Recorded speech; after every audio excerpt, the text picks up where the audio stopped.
استنجا کا بیان اکثر لوگوں کو استنجا کرنے کا طریقہ بھی نہیں آتا ہوتا اور وہ بحث مباحثے بڑی بڑی چیزوں پہ کر رہے ہوتے ہیں، عقائد پہ مناظرے کر رہے ہوتے ہیں، بحث کر رہے ہوتے ہیں، اور چیزوں پہ دوسروں سے بحث کر رہے ہوتے ہیں، لیکن خود کو استنجے کا بھی پراپر طریقہ نہیں آتا ہوتا۔ بیسک چیز ہے طہارت کی۔ استنجا خانے میں جنات ہوتے ہیں، شیاطین ہوتے ہیں، اگر جانے سے پہلے بسم اللہ پڑھ لی جائے تو اس کی برکت سے وہ ستر نہیں دیکھ سکتے۔ حدیث پاک میں کہ جن کی آنکھوں اور لوگوں کے ستر کے درمیان پردہ یہ ہے کہ جب پخانے کو جائے تو بسم اللہ کہہ لے، یعنی جیسے دیوار اور پردے لوگوں کی نگاہ کے لیے آڑ بنتے ہیں، ایسے ہی یہ اللہ کا ذکر جنات کی نگاہوں سے آڑ بنے گا۔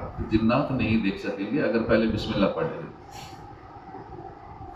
استنجا خانے میں داخل ہونے سے پہلے بسم اللہ پڑھ لیجیے، بلکہ بہتر یہ کہ یہ دعا پڑھ لیں،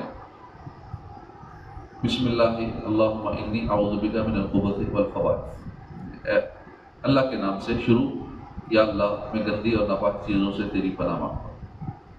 پھر پہلے الٹا قدم استنجا خانے میں رکھ کر داخل ہو، سر ڈھانپ کر استنجا کریں۔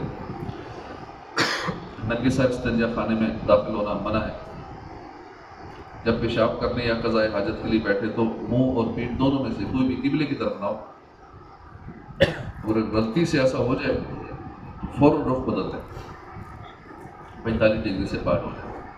اس سے امید ہے کہ فوراً اس کے لیے مغفرت اور بخشش فرما دی جائے گی۔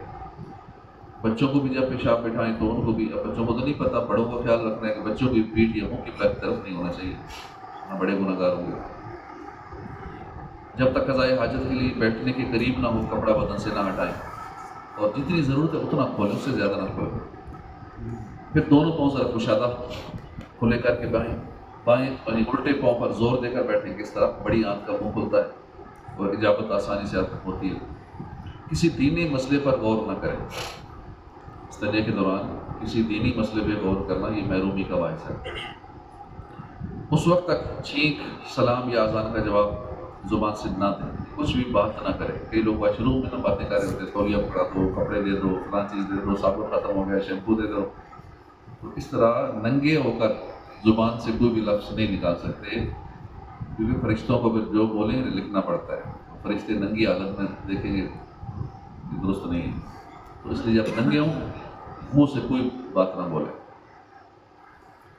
اگر چھینک آئے تو زبان سے الحمدللہ نہیں کہنا، دل میں کہہ لے، زبان سے کچھ بھی نہیں بولنا، نہ سلام کا جواب دینا ہے، نہ کسی کی چھینک کا جواب دینا ہے، نہ اذان کا جواب دینا ہے، کوئی بات نہیں کرنی، اپنی شرمگاہ کو بھی نہیں دیکھنا۔ بلکہ اللہ والوں کا تو معمول ہوتا تھا کہ اکیلے بھی نہ آتے تھے واش روم میں تو پردہ کر کے، ستر چھپا کے، ناف سے لے کر گھٹنوں تک اکیلے میں بھی چھپا کے، کہیں اپنی نظر بھی غلطی سے نہ پڑ جائے۔ بہتر یہ کہ پردہ کر کے نہ آئیں، ستر چھپا کے نہ آئیں، اچھی بات ہے۔ اس نجاست کو نہ دیکھیں جو بدن سے نکلے۔ خواہ مخواہ دیر تک استنجا خانے میں نہ بیٹھے رہے، بواسیر ہونے کا اندیشہ ہے، کیونکہ عادت ہوتی ہے بیٹھے بیٹھے سگریٹ پیتے رہیں گے، سوچتے رہیں گے، واش روم میں بیٹھے رہیں گے، یا اگر کو مزہ آتا ہے تو یہ درست نہیں ہے، بواسیر ہو جائے گی۔ یا اور کسی مسئلے مسائل پہ، یا کوئی موبائل پہ ویڈیو لگا لی، سوشل میڈیا پہ لگا رہا اور ساتھ ساتھ استنجا، تو یہ بھی درست نہیں ہے، بواسیر ہونے کا اندیشہ ہے۔ پیشاب میں نہ تھوکے، نہ ناک صاف کرے، بلا ضرورت نہ کھنکارے، نہ بار بار ادھر ادھر دیکھے، نہ بیکار بدن چھوئے، نہ آسمان کی طرف نگاہ کرے، کیونکہ شرم کی وجہ سے سر جھکائے رہے۔ قضاء حاجت سے فارغ ہونے کے بعد پہلے پیشاب کا مقام دھوئے، پھر پخانے کا مقام۔ پانی سے استنجا کرنے کا مستحب طریقہ یہ کہ ذرا کھلا کشادہ ہو کر بیٹھے اور سیدھے ہاتھ سے آہستہ آہستہ پانی ڈالیں اور الٹے ہاتھ کی انگلیوں کے پیٹ سے نجاست کے مقام کو دھوئے۔ انگلیوں کا پیٹ یہ والا ہوتا ہے، درمیانہ انگلیوں کا پیٹ استعمال کریں۔ سرا نہ لگے، انگلیوں کا سرا نہ لگے۔ پہلے بیچ کی انگلی اونچی رکھیں، یہ والی درمیانی انگلی اونچی رکھیں، پھر اس کے برابر والی، اس کے بعد چھوٹی انگلی کو اونچا رکھیں، لوٹا اونچا رکھیں، چھینٹے نہ پڑیں۔ سیدھے ہاتھ سے استنجا کرنا مکروہ ہے، دھونے میں مبالغہ کرے، یعنی سانس کا دباؤ نیچے کی جانب ڈالے یہاں تک کہ اچھی طرح نجاست کا مقام دھل جائے، یعنی اس طرح کی چکنائی کا اثر باقی نہ رہے۔ اگر روزہ دار ہو تو پھر مبالغہ نہیں کرنا، روزے کی حالت میں ایسا نہیں کرنا ورنہ روزہ ٹوٹ جائے گا۔ اور اکثر تو اس طرح پتہ نہیں ہے کہ یوں بھی روزہ ٹوٹتا ہے، وہ اس طرح خانے بیٹھتے ہیں، وہ جگہ گلی ہو جاتی ہے، پھر جب کھڑے ہوتے ہیں تو وہ جگہ اندر ہوتی ہے، پانی اندر گیا، روزہ ٹوٹ گیا۔ اکثر کوئی بات نہیں پتا، اس میں احتیاط کریں۔ طہارت حاصل ہونے کے بعد ہاتھ بھی پاک ہو گئے لیکن بعد میں صابن وغیرہ سے بھی دھو لیں۔ جب بعد میں تو کئی لوگ دھوتے ہی ہیں، پہلے بھی دھونا چاہیے، استنجا کرنے سے پہلے بھی ہاتھ دھوئیں، ورنہ کیا ہوگا، ہاتھوں میں اگر ایسے جراثیم لگے ہیں خطرناک تو وہ اس مقام سے جب ٹچ ہو گیا ہاتھ جراثیم والے تو جراثیم اندر چلے جائے گے۔ اس مقام پہ جب جراثیم والے گندے ہاتھ لگیں گے، اب جو انفیکشن ہوگا یا بیماریاں ہوں گی بڑی خطرناک ہوں، اس لیے پہلے بھی ہاتھ دھو لیں تاکہ جراثیم سے پاک ہو جائے، اور بعد میں بھی ہاتھ دھو۔ پہلے والا کوئی نہیں کرتا، اکثریت نہیں کرتی، پہلے کیوں ہاتھ دھونے ہیں جی، گندگی صاف کرنی ہے، گندگی صاف بھی کرنی ہے تو گندگی کے مقام پہ جب ٹچ کرنا ہے تو سینسٹیو مقامات ہیں، چاہے لیڈیز کے ہوں جینٹس کے ہوں، دونوں کے ان سینسٹیو پارٹس پر جراثیم والے ہاتھ لگانے سے ہی کتنے انفیکشنز اور بیماریاں خطرناک قسم کی ہو جاتی ہیں اور پھر بڑے مسائل بنتے ہیں۔ پہلے بھی ہاتھ دھوئیں، صابن سے اچھی طرح دھوئیں، کوئی جراثیم نہ رہے، بعد میں بھی ہاتھ دھوئیں۔ جب باہر نکلیں استنجا خانے سے تو پہلے سیدھا قدم باہر رکھیں۔ سیدھا قدم رکھنے کا فائدہ یہ ہوتا ہے کہ جب روح نکلتی ہے بندے کی تو سیدھے قدم کی طرف بندہ گرتا ہے۔ جب پہلے باہر سیدھا قدم ہوگا، اچانک روح نکل گئی تو بندہ باہر گرے گا، استنجا خانے میں نہیں گرے گا۔ اس لیے جب استنجا خانے میں داخل ہوتے ہیں تو پہلے الٹا قدم، اس لیے کہ سیدھا قدم پیچھے ہوگا، اچانک روح نکلے گی تو بندہ اندر نہ گرے واش روم میں، باہر گرے گا۔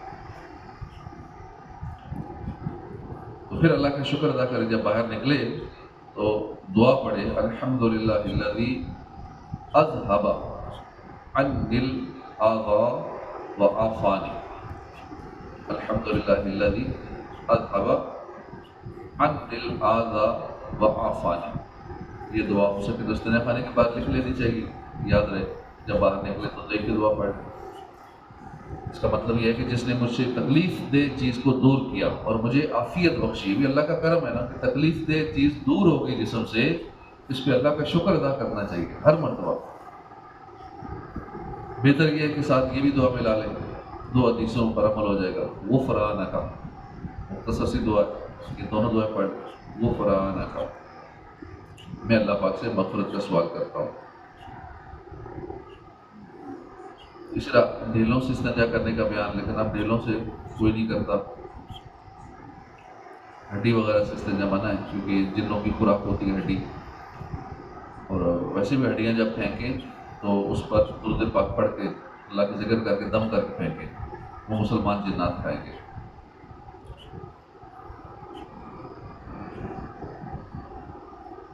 اگر گھر کے استنجا خانوں کا رخ ٹھیک نہیں ہے تو رخ بدل دینا چاہیے۔ قبلہ کی طرف اگر پیٹھ ہوتی ہو یا قبلہ کی طرف منہ ہوتا ہو تو بے شک توڑ کے اس کے ٹھیک کر دیا جائے۔ ہاں، معمولی سے ترچھا کرنا کافی نہیں ہے، ڈبلیو سے اس طرح ہو کہ بیٹھتے وقت منہ یا پیٹھ قبلہ سے 45 ڈگری کے باہر رہے۔ آسانی اسی میں کہ 90 ڈگری رہے، یعنی یوں منہ ہو یا ادھر ہو، قبلہ اگر اس طرف ہے تو یوں 90 ڈگری پہ ہونا چاہیے، ڈبلیو سی کا ہو۔ قضاء حاجت کا اسلامی طریقہ یہ ہے، حضرت سیدنا سراقہ بن مالک فرماتے ہیں ہمیں تاجدار رسالت صلی اللہ علیہ وسلم نے حکم دیا کہ ہم رفع حاجت کے وقت بائیں پاؤں پر وزن دیں، الٹے پاؤں پر وزن دیں اور دایاں پاؤں کھڑا رکھیں، کیونکہ اس طرح بڑی آنکھ تب صحیح کھلے گی جس میں سے پخانہ نکلتا ہے۔ رفع حاجت کے وقت اکڑوں بیٹھ کر، یعنی دایاں پاؤں کھڑا، یعنی اپنی اصلی حالت پر نارمل رکھ کر بائیں یعنی الٹے پاؤں پر وزن دینے سے بڑی آنکھ جو کہ الٹی طرف ہوتی ہے اور اسی میں فضلہ ہوتا ہے، اس کا منہ اچھی طرح کھل جاتا ہے اور بآسانی فراغت ہو جاتی ہے اور پیٹ اچھی طرح صاف ہو جاتا ہے۔ جب پیٹ صاف ہو جائے تو بہت ساری بیماریوں سے تحفظ حاصل ہو جاتا ہے۔ اسی طرح جن کو قطرے وغیرہ کا مسئلہ ہے، کسی بیماری سے بھی ہو سکتا ہے اور بھی کئی وجوہات ہوتی ہیں اس کی، ان کو چاہیے کہ استنجا کرنے کے بعد تھوڑا چلیں، اگر واک کرنے سے ان کا یہ مسئلہ حل ہوتا ہے، جو قطرہ اڑا ہوا اندر نکل جا سکتا ہے تو یوں کرنا ضروری ہے ان کے لیے. اگر تھوڑا ایکسرسائز کر کے، اچھل کے، جمپنگ کر کے ان کا وہ مسئلہ حل ہو سکتا ہے تو یوں کرنا ان کے لیے ضروری ہے. اگر سیڑھیاں چڑھ کے اتر کے اس طرح ان کا وہ قطرے والا مسئلہ حل ہو سکتا ہے تو یوں کرنا ان کے لیے ضروری ہے.